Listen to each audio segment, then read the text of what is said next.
Hello everyone, welcome to another video by higherpowers.net. My name is Joshua Brown. I wanted to try something a little bit different today, starting a video blog, and I really want to cover a couple different things. Normally my videos are tutorial type videos where we talk about stuff dealing with the job search. But hopefully with these video blogs, what I'd like to do is cover really two topics. The first one being my job as a content creator. Normally when I talk about a job, it's in the context of a job search, helping somebody to get a job. But I know there's a lot of people that are interested in this as a career, just creating any type of content. It doesn't even have to be on YouTube. So, it's nothing definitive, but it's something that I can at least show my learning process.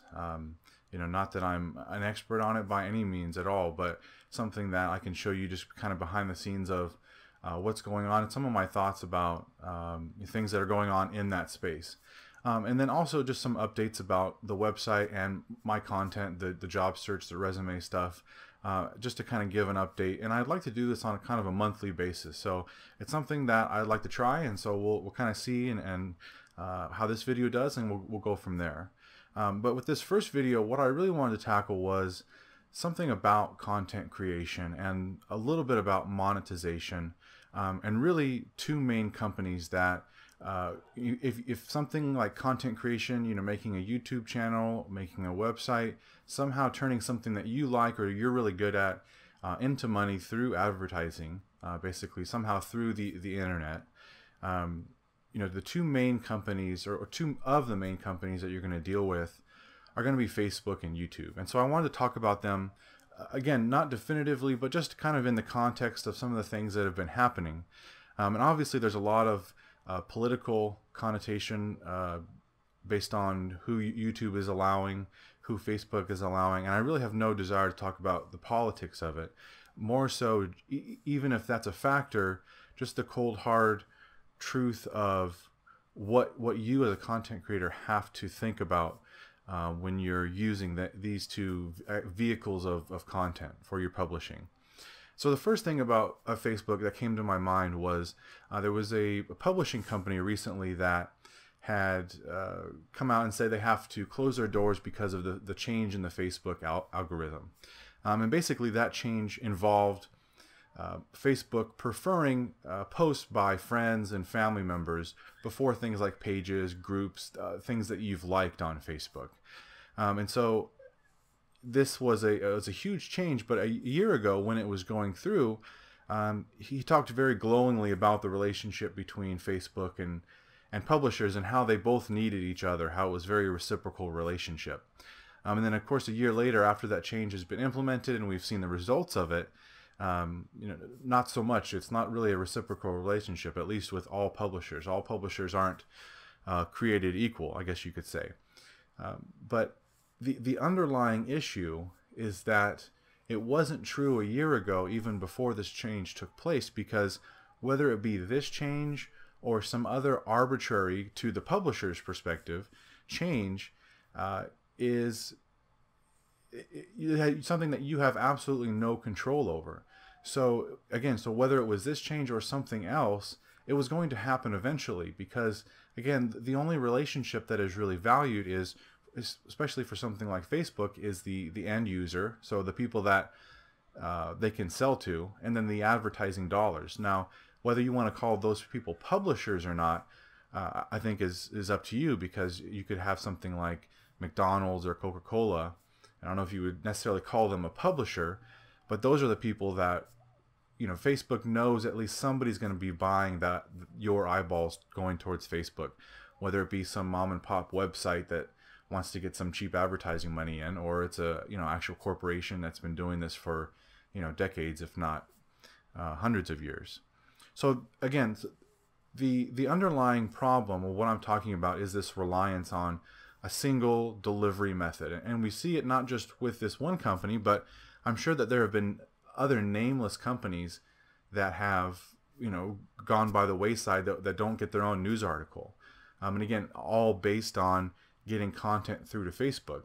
Now I have about 20 different pages for rural job search throughout the United States. Again, not a fraction of the traffic that this one particular publisher had, but even I noticed the drop with the pages, and again, another part of the Facebook problem was not just the algorithm change, but obviously, I don't think I'm the first Facebook page owner to notice this, but more obvious attempt from Facebook to get ad dollars to advertise to your own followers, people that have specifically liked your content.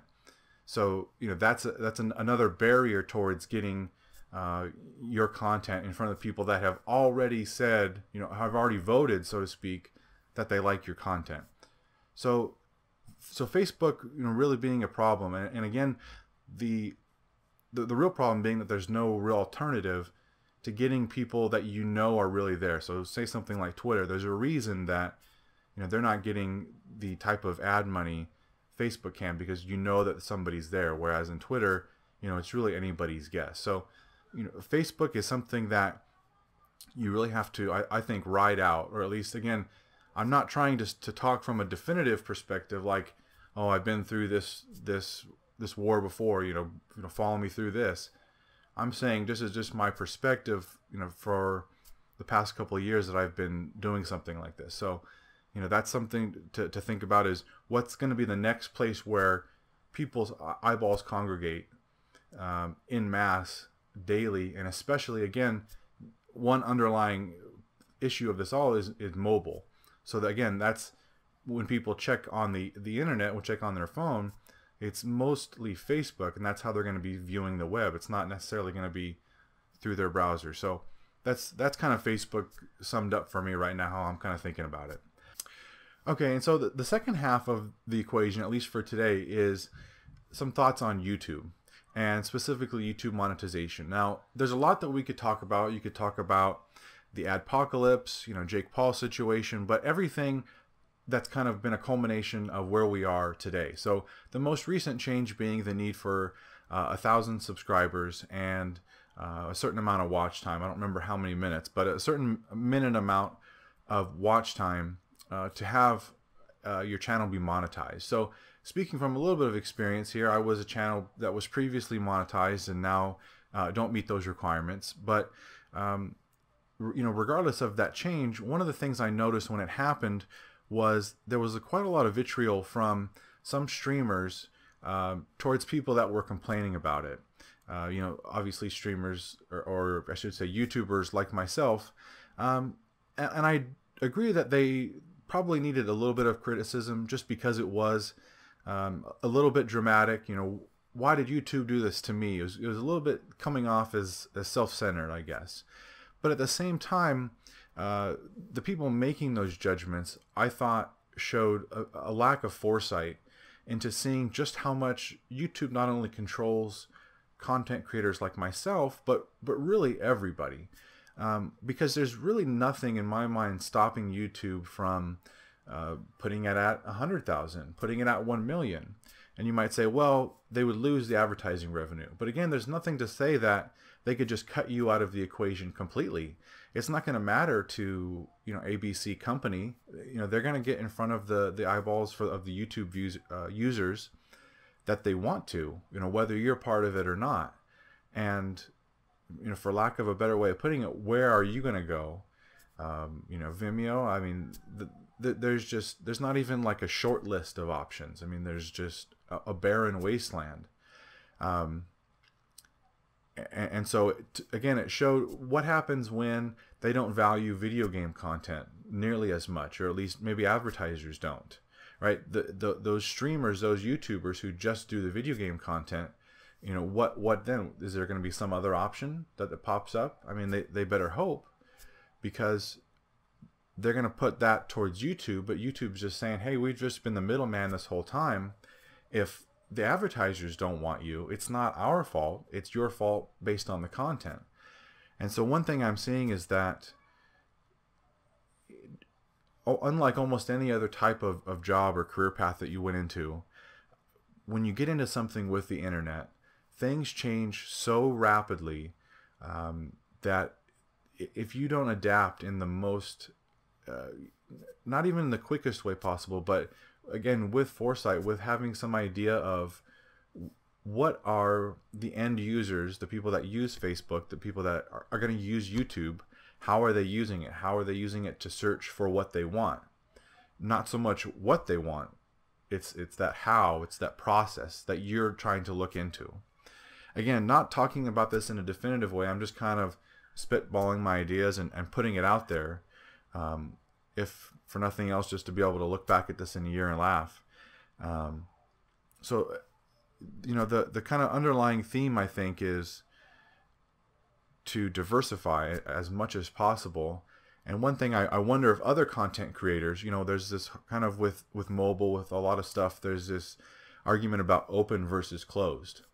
And I think from a publisher's perspective, the strongest thing may be to have video files hosted on your own website, have all your content on your website, and then you working directly with advertisers. Now, there may always be some type of publisher that wants to get in the way. You know, the companies don't want to get their hands dirty. But the problem I see is that the end user, the customer, what you are doing, you know, if you're like a one man or one woman show, and you're not thinking like a big company, you still lose the perspective of what it means to be an end user, because your instincts as a publisher are oftentimes in direct contradiction with your kind of consumer perspective. So, for example, with the Facebook example, as a Facebook end user, I would want my family and friends connections to pop up more. As a publisher, I mean, it literally means companies go out of business. For YouTube, I like seeing less ads on YouTube videos. You know, the YouTube ads are probably some of the most annoying ads that you can possibly have in video form. But again, as a publisher, for some people, that's how they live and eat and pay for their car and pay for their rent. So your life sometimes is in this direct contradiction, and you forget what it's like to be that end user. So that's something that you always have to keep in mind. I'm guessing again, just kind of spitballing and thinking. So I think that kind of really sums up what I'm trying to get across. You know, again, if you have any comments, if you've thought about this stuff more than I have, please feel free to leave a comment. You know, again, I like to do this once a month, just thinking about, you know, this type of work, this job, what it means, how I can be most successful at getting you guys free content. In the upcoming weeks, I'm going to be having a lot of my resume tutorial videos done. So we're going to have a video that corresponds with every resume tutorial and template that's available on higherpowers.net. So, you know, again, I want this to be about the content creation, but also about, you know, the things that are coming up for the website and future job search resources. So if you're interested, please subscribe. I'd love to hear from you in the comments. Have a great rest of your day. Take care.